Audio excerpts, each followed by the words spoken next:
Қайырлы күн достар. Бүгін мен түскі асқа отбасымызбен жақсы көретін мантымызды дайындайтын боламын. Ең алдымен қамырымызды елеп алуымыз қажет. Ұнымызға жарты қасық тұзымызды салып, жылы сумен қамырымызды жақсылап тұрып елеп аламыз. Елеп болған соң ыдысымыздағы қамырдың бетін жауып, тындырып 15 минутқа қоямыз. Қамырымыз дайын болғанша мантымыздың салмасын дайындайтын боламыз. Ең алдымен фаршымызға пиязымызды видеодағыдай ұсақтап турап алып фаршымызға саламыз. Мантымыз сочный болу үшін пиязымызды көбірек турағанымыз қажет. Сіздер мантыларыңызға картоп қоспай қоюларыңызға болады. Бірақ біздің үйдің балалары мантыны картошкамен жегенді жақсы көреді.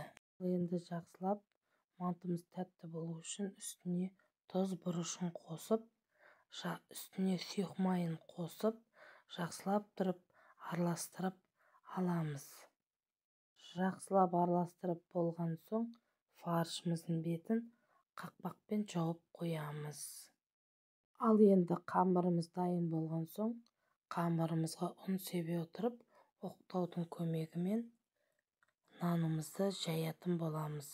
Жалпы достар, мантының қамырын жұқа немесе қалың қылып жаюға болмайды.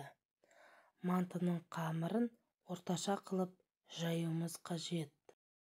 Жайылған қамырымызды кесіп, мантымыздың салмасын салып қоюға дайындаймыз. Жайылған қамырымызды кесіп болған соң салмасын салатын боламыз. Барлық нанға салмасын салып қоямыз.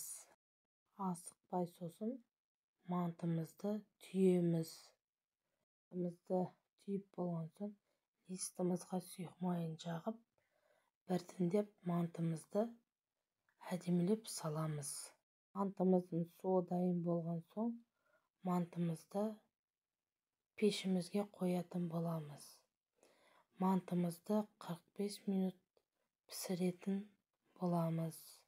Сіздер де мен сияқты отбасыларыңызды түскі асқа манты жасап қуанта отырыңыздар.